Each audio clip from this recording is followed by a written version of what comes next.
अभी इंडिया गठबंधन के नेता अररिया आए हुए थे। वोटर अधिकार यात्रा जो बिहार में चल रही है और पूरे जोर शोर से एक नारा गूंज रहा था, वोट चोर गद्दी छोड़। इस पर आपकी क्या प्रतिक्रिया होगी? देखिए, राहुल गांधी जी इस तरह का बयानबाजी करके, यह लोकतंत्र है सबसे बड़ा भारत, और हर 5 वर्ष में चुनाव होता है, चाहे वो जिस प्रकार का चुनाव हो, विधानसभा, लोकसभा, पंचायत हो या वार्ड का हो। तो लोकतंत्र में वोट चोरी नहीं किया जाता है। वोट चोरी होता था इन्हीं लोगों के ज़माने में जब बैलेट से होता था। अब तो ईवीएम आ गया, तो आधुनिक ढंग से होता है, वोट चोरी का कोई गुंजाइश नहीं है। इसलिए राहुल गांधी, मैं समझता हूं कि फिर से एक बार पूरे देश की जनता को वो गुमराह कर रहा है, दिग्भ्रमित कर रहा है। अब ये बताइए कि चुनाव आयोग एक निष्पक्ष एजेंसी है भारत सरकार का, और समय समय पर चुनाव आयोग यह काम करते आया है, और कोई नई बात नहीं है कि आज हो रहा है। लालू यादव जी तेजस्वी के पिताजी से पूछें कि 2003 में कौन मुख्यमंत्री थे, तब भी यह पुनरीक्षण का काम हुआ था। उससे पहले कांग्रेस की सरकार रही देश में, 2-3 बार जो है वोटर पुनरीक्षण का काम हुआ है। तो इसलिए कोई नई बात नहीं है, होते रहता है। अब मेरे माता पिताजी चले गए दुनिया से, क्या उनका नाम रहना चाहिए? नहीं रहना चाहिए। उसी प्रकार से कोई 18 साल का मतदाता हो गया तो उनका नाम जुटना है। अब कोई अररिया शहर में भी रह रहा है, कोई नाम गांव में भी है, तो भारत का नागरिक एक ही जगह नाम न होगा। तो लोकतंत्र मजबूत हो, इसका जड़ वोटर लिस्ट में पारदर्शिता हो, ट्रांसपेरेंसी हो, यह व्यवस्था चुनाव आयोग समय समय पर करता आया है। अब राहुल गांधी जी को चुनाव आयोग पर भरोसा नहीं है, राहुल गांधी जी को, तेजस्वी को सुप्रीम कोर्ट पर भरोसा नहीं है, और राहुल गांधी को देश के आवाम पर भरोसा नहीं है। इनको झूठ बोलने पर ज़्यादा भरोसा है। मुझे लगता है कि जिस तरह से लोकसभा के चुनाव के अंतर्गत उन्होंने संविधान खतरे की बात कहा, आरक्षण समाप्त होने की बात कहा, इतना झूठ बोला तेजस्वी, तब उनको 4 लोकसभा जीता। तो बिहार की जनता सब जानती है इन चेहरों को। अब राहुल जी आए, सॉक्स पहन के, जूता खोल के वो कीचड़ में घुस गया। हम रोज कीचड़ में चलते हैं, हमारी जनता रोज कीचड़ में चलते हैं। एक दिन कीचड़ में घुस करके क्या दिखाना चाहता है? इसलिए राहुल गांधी को पता है देश का नब्ज क्या है, यहाँ का भाषा क्या है, यहाँ का संस्कृति क्या है। मुझे तो पता चला कि राहुल जी का भोजन मोरिया होटल से आया था। तो ये है राहुल जी, तो पिकनिक यात्रा करने आए थे, अपना यात्रा करके गए। एक तरफ भारत विकसित हो रहा है, चौथा अर्थव्यवस्था बन गया, मोदी जी कह रहे तीसरा बनाएंगे। बिहार विकसित हो रहा है, फ्लाईओवर ब्रिज बन रहा है, वंदे भारत की बात कर रहे हैं हम, आप फास्ट ट्रेन की बात कर रहे हैं। 15 सितंबर को पूर्णिया आ रहे हैं प्रधानमंत्री जी, डेट डिक्लेयर हो गया, एयरपोर्ट चालू होने वाला है।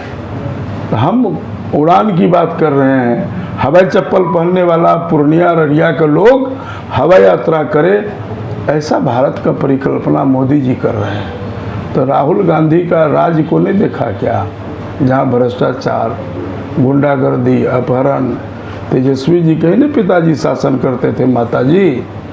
तो जरा देखे ना उलट करके कि कितना अपहरण का उद्योग होता था, फिरौती लेता था। तो बिहार की जनता जान रही है, अब इनके झांसे में आने वाला नहीं है। अब दुनिया चांद 2 में जा रहा है, भारत विकसित हो रहा है, दुनिया का तीसरा अर्थव्यवस्था चौथा बन गया।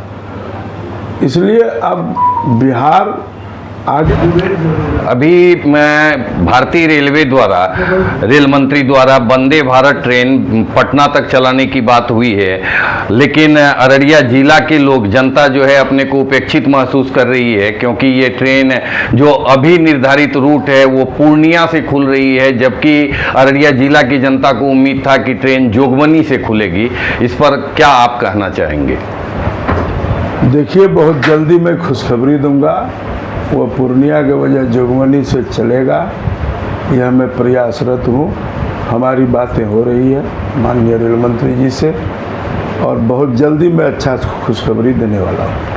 अभी वोटर अधिकार यात्रा में इंडिया गठबंधन के जो हैं नेतागण अररिया आए हुए थे और पूरा अररिया वो वोट चोर गद्दी छोड़ के नारे से गूंज रहा था, इस पर आप क्या कहना चाहेंगे?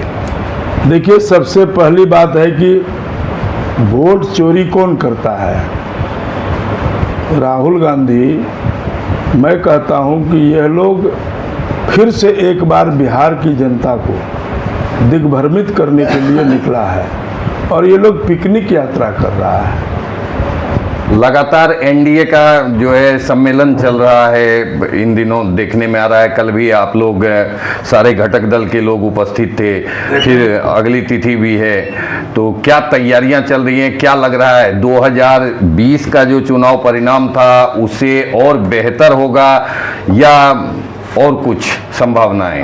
एनडीए कार्यकर्ता उत्साह से भरे हुए हैं। डबल इंजन की सरकार, जो देश में प्रधानमंत्री नरेंद्र मोदी जी जन कल्याणकारी काम लगातार करते आ रहे हैं, और देश के मान सम्मान और देश की सामरिक ताकत, सैनिक ताकत, आर्थिक ताकत जो उन्होंने दिखाया है, और आज भारत चौथा अर्थव्यवस्था बन चुका है, तीसरी अर्थव्यवस्था की तरफ बढ़ रही है। इसी प्रकार सुशासन की सरकार बिहार में भी नीतीश सरकार के जो कार्यकाल हैं, उस कार्यकाल में भी कई जन कल्याणकारी काम हुआ है। आज आप देख सकते हैं कि पेंशन की राशि 400 से 1100 रुपया हो गया, 125 यूनिट बिजली फ्री हुआ है, चकाचक सड़कें हैं, और हत्या अपहरण जैसी कोई वारदात अगर हल्का फुल्का हो रहा है तो उसको 24 घंटे के अंदर, 48 घंटे के अंदर पुलिस उसको पकड़ रही है। विश्वास जगा है जनता का, इसलिए यहाँ के कार्यकर्ताओं में उत्साह है। एनडीए कार्यकर्ता सम्मेलन करके हम अपने कार्यकर्ताओं को संगठित करके चुनाव मैदान में जाने की तैयारी कर रहे हैं। सभी दलों के लोग पहुंच रहे हैं। कल रानीगंज की सभा में विशाल जनसैलाब उमड़ आया था। इससे साबित हो रहा है कि 2025 में अररिया में का 6 विधानसभा सीट में से 6 विधानसभा सीट हम जीतेंगे, ऐसा हमारा मानना है। इसलिए हम लोग काफ़ी होश और काफ़ी उत्साह के साथ ये सम्मेलन कर रहे हैं। प्रशांत किशोर जी को की एक चुनौती को किस रूप में देखते हैं, कितना मानते हैं उनको? प्रशांत किशोर का कोई चुनौती ही नहीं है। मैं तो कह रहा हूँ कि राजनीति में प्रशांत जी अभी बहुत किशोर हैं, शुरुआत किए हैं, कहाँ तक वो आगे बढ़ेंगे देखने वाली बात है। उनका कोई जनाधार नहीं है, उनके विषय में ज़्यादा चर्चा करने से कोई फायदा नहीं है। बहुत बहुत धन्यवाद। आप हैं भारतीय जनता पार्टी के अररिया जिलाध्यक्ष आदित्य नारायण झा जी।